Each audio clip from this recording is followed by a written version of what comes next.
Shalom Bapak Ibu Saudara semua yang tergabung dalam Jemaat Perak Gereja Utusan Pantekosta di Indonesia, Jemaat Pasar Legi Surakarta.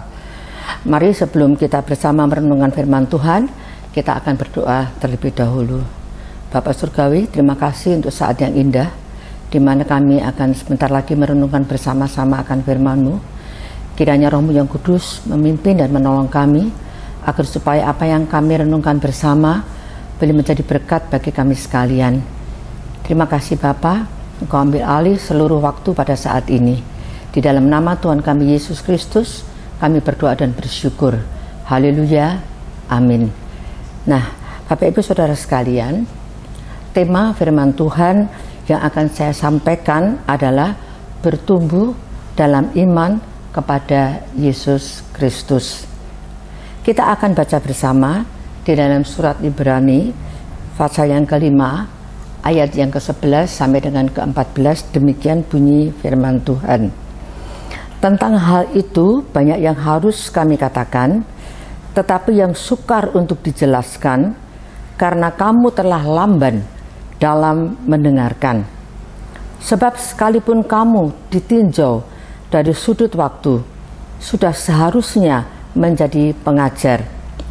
Kamu masih perlu lagi diajarkan asas-asas pokok dan pernyataan Allah, dan kamu masih memerlukan susu, bukan makanan keras. Sebab barang siapa masih memerlukan susu, ia tidak memahami ajaran tentang kebenaran, sebab ia adalah anak kecil. Tetapi makanan keras adalah untuk orang-orang dewasa yang karena mempunyai panca indera yang terlatih untuk membedakan yang baik daripada yang jahat. Nah, Bapak Ibu Saudara sekalian, bertumbuh dalam iman kepada Yesus Kristus. Mengapa masih banyak orang Kristen yang tidak dapat bertumbuh dalam imannya? Yang pertama, mereka sudah puas dengan apa yang mereka imani dan yang mereka lakukan dalam kehidupan mereka. Mereka sudah percaya dan sudah dibaptis, sudah setia berbakti setiap minggu, dan tidak melakukan kejahatan apapun. Semuanya baik-baik saja. Hal ini merupakan ciri-ciri orang Farisi yang sombong rohani dan cenderung menghakimi tanpa ada pertumbuhan rohani dalam diri orang tersebut, karena merasa diri sudah lebih baik daripada orang lain. Hal yang kedua adalah mereka bersifat kekanak-kanakan. Jadi sifatnya itu seperti anak-anak. Butuh perhatian, butuh bujukan, butuh iming-iming.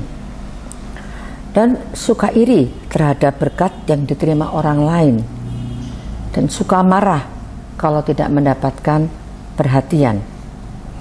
Banyak orang Kristen yang masih memiliki sifat seperti ini, meskipun sudah lama menjadi anak Tuhan dan sudah lama dibaptis. Seharusnya mereka sudah dewasa dalam rohani mereka. Seharusnya mereka sudah menjadi pengajar-pengajar, tetapi mereka tidak mau bertumbuh.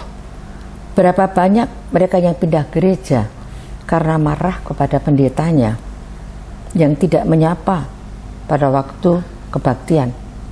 Berapa banyak mereka yang meninggalkan kebaktian dengan marah hanya karena melihat orang lain diberkati Tuhan lebih, tetapi dirinya yang merasa lebih setia dan lebih baik hidupnya daripada orang tersebut, hidupnya pas-pasan.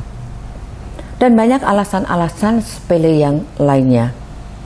Oleh sebab itu Bapak Ibu Saudara sekalian, penulis surat Ibrani memberikan teguran yang keras kepada jemaat.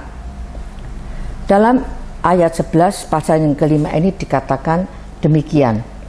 Tentang hal itu banyak yang harus kami katakan, tetapi yang sukar untuk dijelaskan karena kamu telah lamban dalam hal mendengarkan. Lamban dalam hal mendengarkan. Lamban ini bukan berarti lambat, bukan berarti lelet, tetapi lamban ini berarti keras kepala. Lamen berarti tidak mau dengar-dengaran. Banyak orang Kristen merasa sudah cukup mengerti firman Tuhan, sudah cukup baik dalam hidupnya. Padahal firman Tuhan itu justru semakin kita belajar, semakin banyak yang tidak bisa kita mengerti. Sebagai orang Kristen kita juga tidak akan pernah cukup baik, karena semua orang telah berbuat dosa.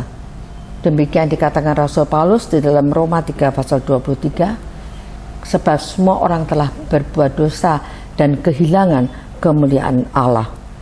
Jadi harus ada perbaikan terus-menerus di dalam kehidupan kita. Perlu Bapak Ibu ketahui bahwa hidup kita ini di dunia ini dikelilingi banyak kejahatan.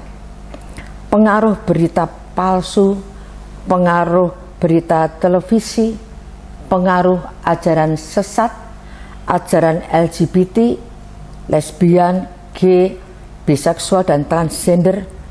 Tidak ada kesucian dalam pernikahan, perselingkuhan dibicarakan secara terus terang, dan banyak hal-hal lain yang orang-orang tidak malu lagi untuk mengatakannya atau melakukannya secara terbuka. Oleh sebab itu Bapak Ibu, jangan kita hanya menginginkan susu saja, makanan yang lunak-lunak saja, maunya mendengarkan firman Tuhan yang menghibur hati, yang dapat membuat kita tertawa. Maaf Bapak Ibu, hamba Tuhan itu bukan pelawak yang tugasnya menghibur jemaat dengan lelucon-lelucon, dan gereja itu bukan gedung teater yang menghibur kita secara jasmani. Banyak orang Kristen yang hanya mau mendengar jika firman Tuhan itu hanya berkenan di hati saja, tetapi untuk teguran yang sedikit saja mereka akan mundur. Oleh sebab itu, mari Bapak Ibu, kita cari makanan yang keras. Kita mau belajar firman Tuhan. Khotbah di bukit yang oleh Tuhan Yesus ajarkan kepada orang banyak, mengajarkan kepada kita tentang kehidupan Kristiani yang benar. Bagaimana kita bisa berbahagia di tengah kemiskinan. Bagaimana kita dimungkinkan untuk berbahagia di tengah kedukaan. Kita bisa berbahagia di tengah kelaparan, aniaya karena kebenaran. Khotbah-khotbah seperti ini sayang, sekarang jarang terdengar dari mimbar-mimbar gereja Tuhan. Bapak Ibu Saudara, mari kita mau melatih pendengaran kita akan firman Tuhan. Jangan menolak firman Tuhan, sehingga kita dapat membedakan yang baik dan yang jahat, dan dapat mengatasinya. Kita mau taat dan dengar-dengaran akan firman Tuhan. Jangan menolak ketika Tuhan mengajar kita. Jangan marah jika ada hamba Tuhan yang menegur kita. Tapi kita mari tetap maju dalam Tuhan, supaya kita bisa bertumbuh dalam iman kepada Yesus Kristus. Sehingga ketika Tuhan Yesus kembali ke dunia untuk yang kedua kali, kita didapati siap menyongsong Tuhan di angkasa. Kiranya firman Tuhan pada saat ini memberikan kepada kita kekuatan untuk kita terus maju di dalam Tuhan, memberikan kepada kita semangat untuk terus bertumbuh di dalam iman kepada Yesus Kristus. Karena itulah yang berkenan kepada Tuhan. Amin. Mari Bapak Ibu, kita akan berdoa. Bapa Surgawi, terima kasih untuk firman yang sudah bersama-sama kami dengarkan. Kiranya Roh Kudus terus berbicara di dalam hati kami Tuhan, untuk senantiasa mengingatkan kami, mengajar kepada kami, bahwa kami harus tetap tinggal di dalam Engkau, karena dunia dengan segala kesenangannya akan menyeret kami kalau kami tidak waspada.